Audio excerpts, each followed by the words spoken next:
নমস্কার, আমি সাধনা। আজকের বানাবো হালকা পাতলা ঝিঙে দিয়ে চিংড়ি মাছ দিয়ে ঝোল। এই ঝোলটা এই গরমের সময় খেলে ভালোই লাগে, বেশি রিচও হবে না আর হালকা পাতলা ঝোলটা হবে। আর গরমের সময় ঝিঙে পেটটাকেও ঠান্ডা করে। প্রথমে চিংড়ি মাছগুলোকে ছাড়িয়ে নিয়েছি আর নিয়েছি ঝিঙে কেটে, আলু কেটে লম্বা লম্বা করে। এবার গ্যাসে কড়া বসিয়ে দিয়ে দিলাম তেল। তেলের মধ্যে আলুগুলোকে লাল লাল করে আমি ভেজে নেব।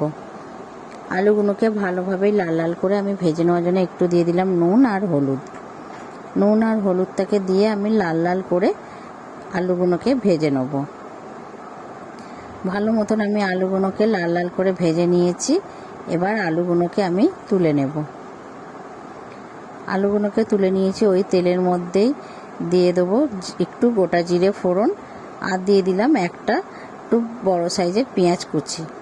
পেঁয়াজ কুচিটাকেও হালকা ভেজে নিলাম, নিয়ে দিয়ে দিলাম চিংড়ি মাছগুলো। চিংড়ি মাছগুলোকেও পেঁয়াজের সঙ্গে ভালো করে লাল লাল করে ভেজে নেব।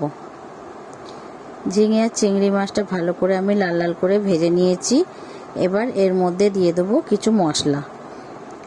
একটা পেস্ট তৈরি করে নিয়েছি, যাতে আছে আদা, রসুন, টমেটো আর কাঁচা লঙ্কা। আমি এতে গুঁড়ো লঙ্কা দেবো না, আমি কাঁচা লঙ্কা দিয়েই তরকারিটা করব। আর গরমের সময় কাঁচা লঙ্কা তরকারিটা খাওয়াও ভালো। দিয়ে দিলাম কিছুটা হলুদ গুঁড়ো আর দিয়ে দেবো জিরের গুঁড়ো। দিয়ে ভালো করে মশলাটাকে কষিয়ে নেব।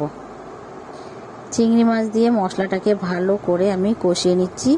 মশলাটা থেকে প্রায় কষানো হয়েই গেছে, মশলাটা থেকে তেলটা ছেড়ে দিচ্ছে।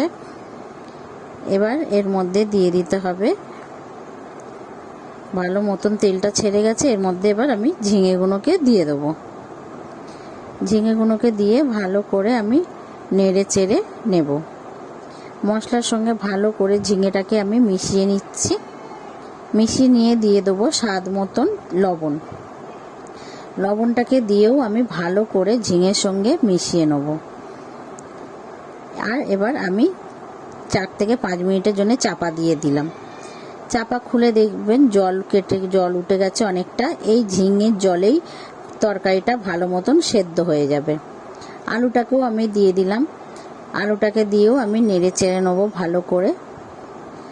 এদিকে দেখেন আলুও গলে গেছে, ঝিঙেটাও ভালো মতনই সেদ্ধ হয়ে গেছে। এবার দিয়ে দেবো পরিমাণ মতন জল। জলটাকে দিয়ে আমি ভালো মতন ফুটিয়ে নেব। আমি যেহেতু হালকা পাতলা ঝোল করব, তাই আমি একটু জলের পরিমাণটা বেশি দিয়েছি। আপনারা যদি ঝোল না করতে চান তাহলে জলের পরিমাণটা কম দেবেন। আলুটা দেখেন ভালো মতনই গলে গেছে। এবার আমি ঝিঙের তরকারিটা নামিয়ে নেব। আমার এই ঝিঙে দিয়ে চিংড়ি মাছের রেসিপিটা কমপ্লিট হয়ে গেছে।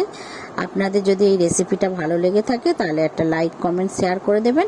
আর যদি ফেসবুকে দেখেন আমার পেজটাকে ফলো করে রাখবেন, তাহলে নিত্য নতুন রেসিপিটা সবার আগে পেয়ে যাবেন।